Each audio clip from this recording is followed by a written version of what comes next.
Okay, so next हम लोग accelerating objects के लिए लिखते हैं।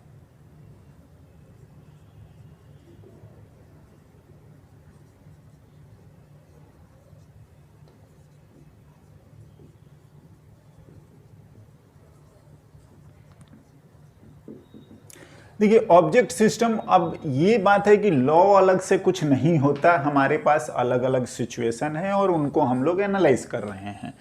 हमारे पास जो फोर्स आया है वो यही आया है, सुपरपोजिशन प्रिंसिपल जो है वो यही आया है। सारे फोर्सेस को ऐड कर लीजिए। हाँ जी,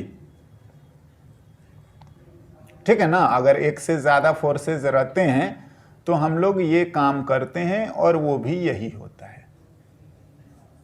यस, पहले एक्सेलरेशन 0 था, इक्विलिब्रियम हो गया, अब एक्सेलरेशन 0 नहीं है। एनीवे इससे ये भी होता है ना। ऐसा लिखते हैं एंड एक्स में लिखोगे तो एक्स वाला लिख लीजिए। नेट फोर्स एक्स में अब वेक्टर लगाने की कोई जरूरत नहीं है क्योंकि एक्स का बात कर रहे हैं, तो वो मास वही ऑब्जेक्ट का और एक्सेलरेशन एक्स का।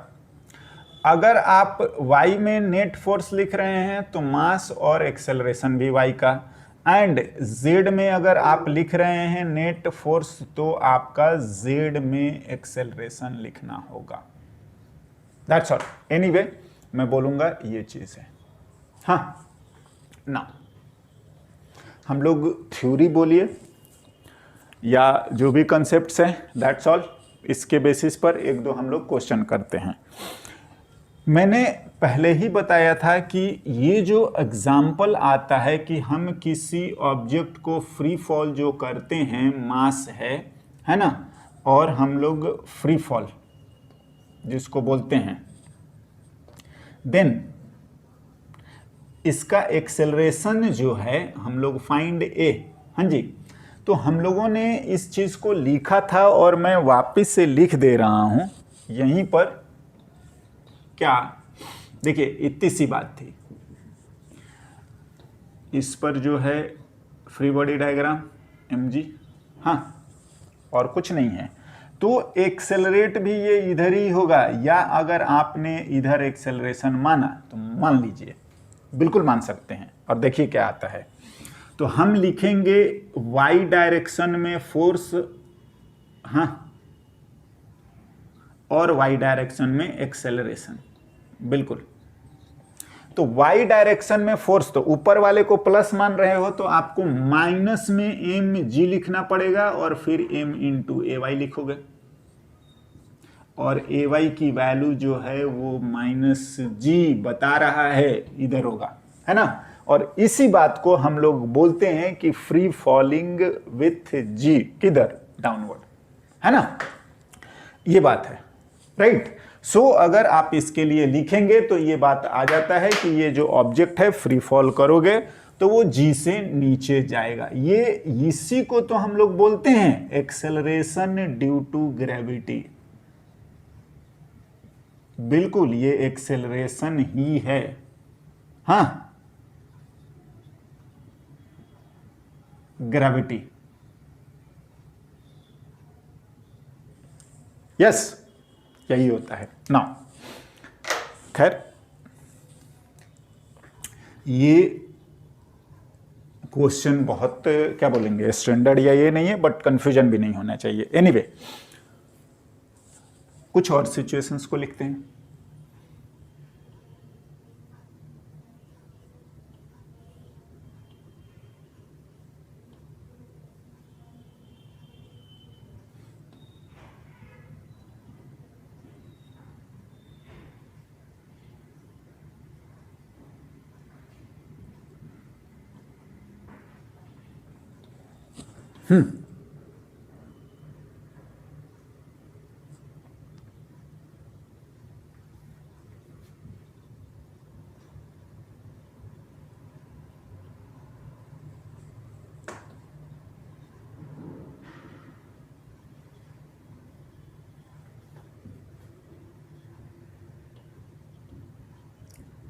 है ना। देखिए फ्रिक्शन अभी नहीं है, सारे सरफेस स्मूथ है, इसका मतलब फ्रिक्शन नहीं मानना है और उससे रिलेटेड बात ही नहीं करनी है। कभी न्यूटन्स लॉ में बोलना भूल जाए तो भी आप जरूर मानेंगे कि ये सब जो है स्मूथ है ना, और उसमें हम फ्रिक्शन का कोई रोल नहीं, अनटिल अनलेस कि फ्रिक्शन स्पेसिफिकली ना बोला जाए।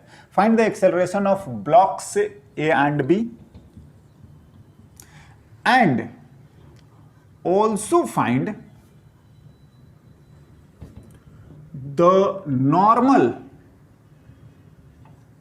force between A and B। Yes, चलिए देखते हैं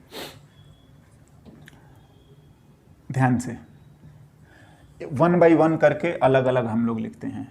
फिलहाल अभी जो जरूरत है ना, ये देखिए फ्री बॉडी डायग्राम, यहां पर ये फोर्स लग रहा है और ये ध्यान दीजिए ये आपका एक्सटर्नल है, 15 न्यूटन जो दिखा रहा है ये आपका एक्सटर्नल है। बिल्कुल दिखाइए किसकी बात कर रहे हैं, ए का। हाँ देखिए अभी मैं बोलूंगा कि आपको ना ये वाला जो फोर्स है ना इधर, ये लिखना इतना जरूरी नहीं है क्योंकि ये पूछा ही नहीं है। हाँ जी, वर्टिकल वाला नॉर्मली नॉर्मल पूछ रहा था, नहीं पूछा है। नाउ अब ये दोनों कांटेक्ट में है तो ये इस पे फोर्स लगाएगा, बिल्कुल लगाएगा। हाँ सिमिलरली अगर हम लोग बात करें बी का,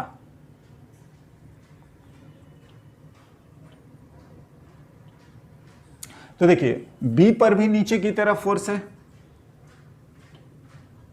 और ऊपर भी नॉर्मल लगाएगा, और देखिए अगर जहां कांटेक्ट पे रहता है बी वाला इस पे लगा रहा है तो ये वाला भी उस पे लगाएगा, और ये हाँ ये एक्शन रिएक्शन पेयर हैं, है या नहीं, ये एक्शन रिएक्शन पेयर हैं, बिल्कुल आपको समझ में आना चाहिए। तो हम इसको चाहें तो एन मानना है, एन मान लीजिए, एन ए बी मानना है, एन ए बी मान लीजिए। अब देखिए क्या है, मैं बोल रहा हूं कि ये ऊपर वाला लिखना जरूरी नहीं था, फिलहाल मैंने लिखा है। अब ये जाएगा ऑब्जेक्ट दोनों के दोनों एक्स में, हाँ, और अगर ये ए से जा रहा है तो ये भी ए से ही जाएगा, बिल्कुल ऐसा है, नहीं है, दोनों कांटेक्ट में है। हाँ जितना इसको पुश करेगा उतना ना।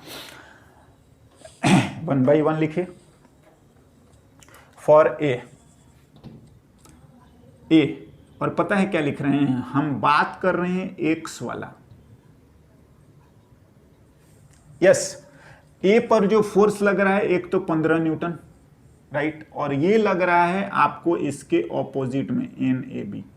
हाँ एक्सेलरेशन मास इसका कितना दिया है, 3 kg, तो 3 इंटू ए।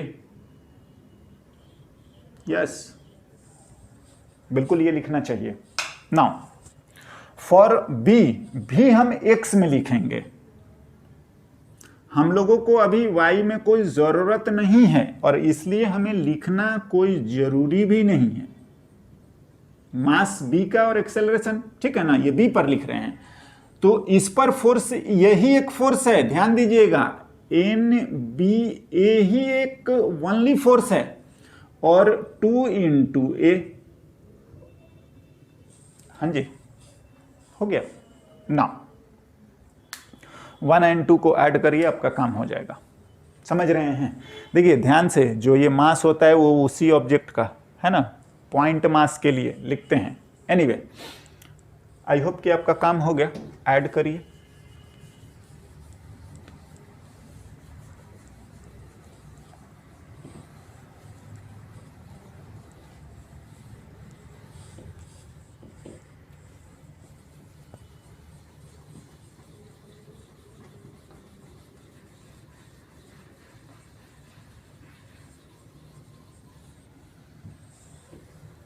हम्म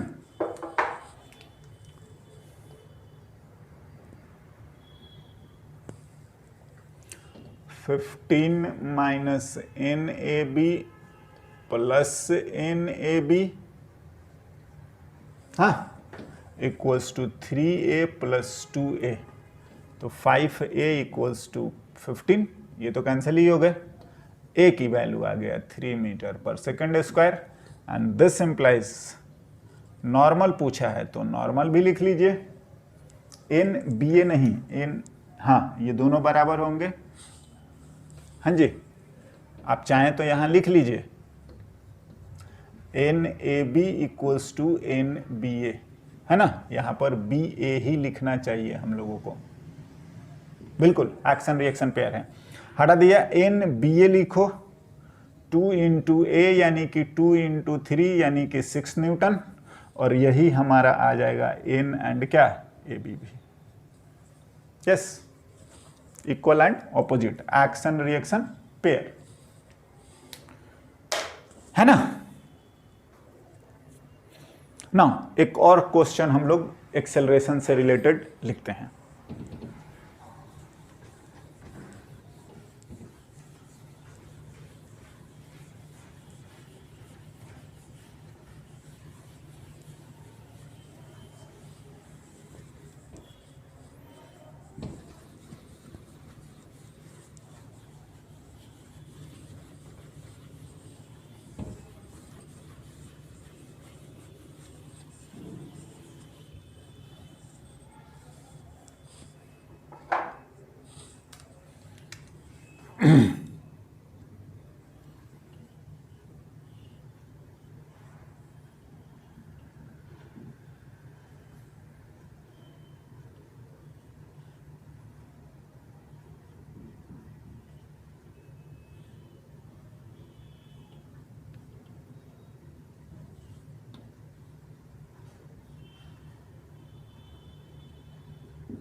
हाँ जी, देखिए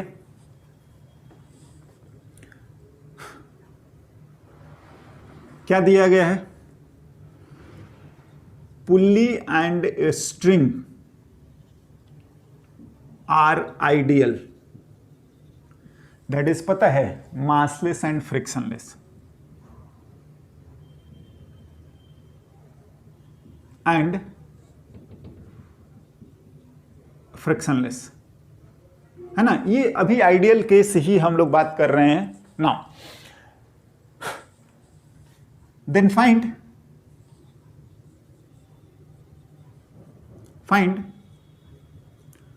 the acceleration of A and B,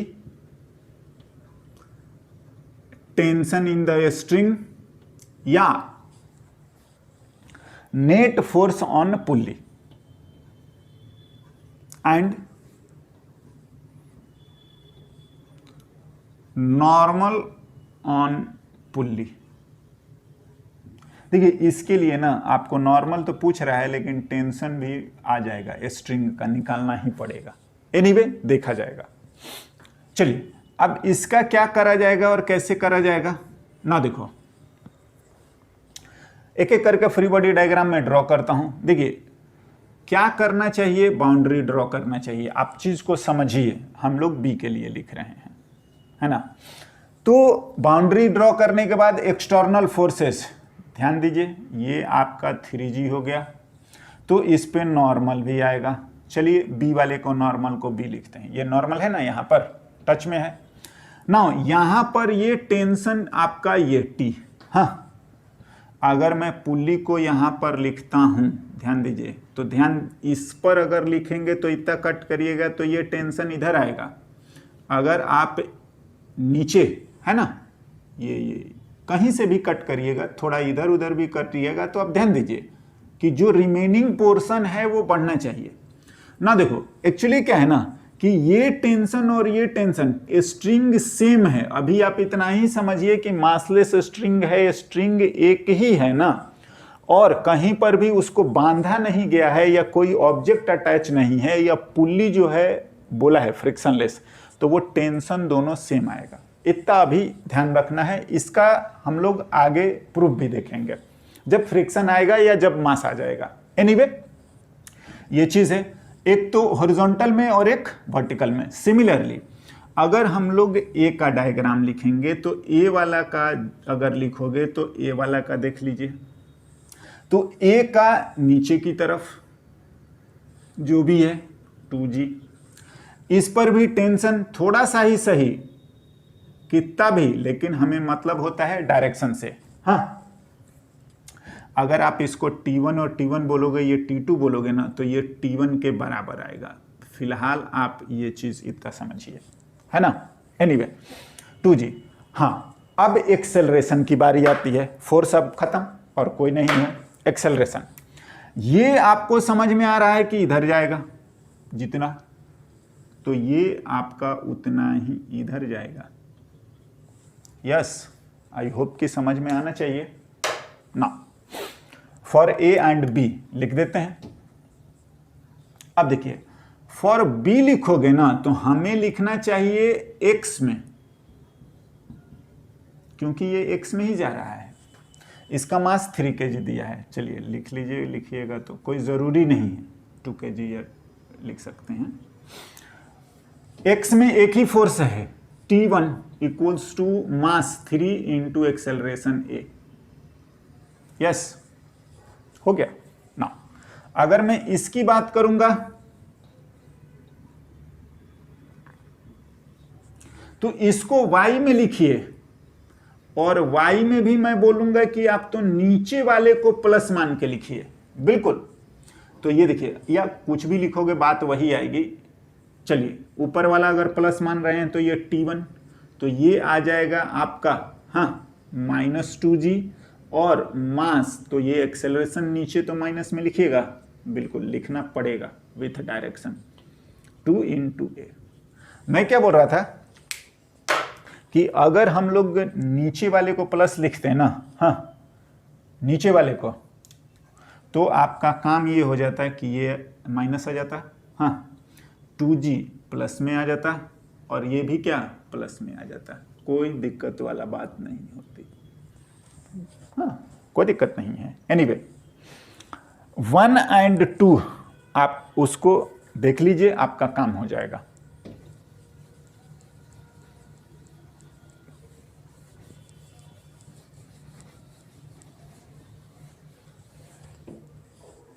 no, तो जो हमने लिखा है इसी को ऐड कर देते हैं। 1 + 2 अगर करेंगे तो ये कितना आ गया है, T1, हाँ, और -T1 + 2G, ठीक है ना, कोई दिक्कत वाला बात नहीं है। 3A + 2A, तो 5A इक्वल्स टू 2G आ रहा है। A की वैल्यू 2 × 10/5 है ना, 4 मीटर/सेकंड स्क्वायर। यस, कोई दिक्कत वाली बात नहीं है। एंड दिस इम्प्लाइज कि T1 T2 जो T है वो 3 × A है। कहीं से भी लिख लीजिए, हम लोग 1 से लिख रहे हैं, है ना। तो ये आ गया हमारा × 4 यानी कि 12 न्यूटन। हाँ जी, बिल्कुल ना। एक चीज पूछा है कि नॉर्मल पुल्ली पे कितना लग रहा है। यस, देखो, अगर बात करोगे ना तो ये दो फोर्सेस हैं। एक्सेलरेशन पुल्ली का भी आप लिखेंगे तो भी 0 ही है, हाँ, तो इस पर भी आपका नेट फोर्स जो होना चाहिए, एफ नेट, वो 0 ही होना चाहिए पुल्ली पे। अब देखो, अगर आप बात करेंगे तो इन दोनों टी का रिजल्टेंट इधर आ जाएगा। हाँ जी, बिल्कुल, T1 एंड T1 45 डिग्री पर है, तो ये आ जाएगा √2 T1। तो पता है, इतना ही आपका नॉर्मल इसी डायरेक्शन में आएगा। पुल्ली लिख देता हूं, हाँ, नहीं तो नॉर्मल के दो कंपोनेंट आपको लिखने पड़ेंगे। क्या क्या? एक तो y वाला और एक x वाला, n का x और n का y, दोनों उसी के बराबर होंगे, है ना। तो फॉर पुल्ली अगर लिखी जाए तो या तो आप लिखोगे कि नॉर्मल पुल्ली पर डायरेक्टली आप नेट फोर्स लिख लीजिए, एफ नेट जो आ रहा है या एफ टेंशन है ना, सॉरी टी नेट, बिल्कुल उसके बराबर हो जाएगा। या आप है ना √2 × 12, हाँ। और हम ऐसे भी लिख सकते हैं कि T2, हाँ T2 y में होगा प्लस T1 I में होगा, तब तो मिला के 0 होगा। x T1 के बराबर होगा और जो y होगा वो किसके बराबर, T2 के बराबर। तो भी आपका वही आएगा 12j और 12i, और अगर आप इसका नेट मैग्नीट्यूड निकालोगे तो बिल्कुल मैं वही बोल रहा हूँ ना, एक वेक्टर को दो पार्ट में जोड़ सकते हैं, सॉरी ब्रेक कर सकते हैं, है ना। वही काम हम यहाँ पर या तो एक लिखिए या दोनों लिखिए। हाँ, अगर हमें बहुत ज़्यादा रहता है ना, 2 से ज़्यादा रहे तो ज़रूर हम x और y ये लिखना शुरू करेंगे, या वही ज़्यादा सूटेबल होता है। एनीवे NP जो आ गया वो x² एंड y², हाँ 12√2 न्यूटन, दैट्स ऑल। ओके, कुछ और हम लोग इससे रिलेटेड एग्जाम्पल्स लिखते हैं।